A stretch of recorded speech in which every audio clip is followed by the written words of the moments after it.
Hey guys, I just harvested some I forgot how you call this in English.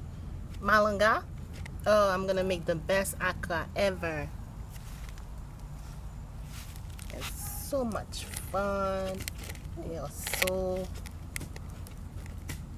big.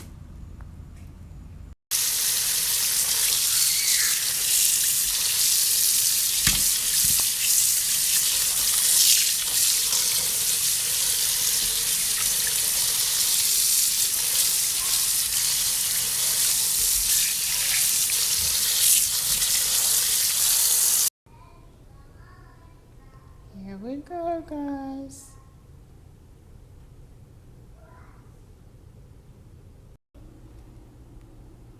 Alright guys, so those are the malanga I got from my garden. And now I grate them and they become like a paste. And now some people put other ingredients in it. I just like to put salt.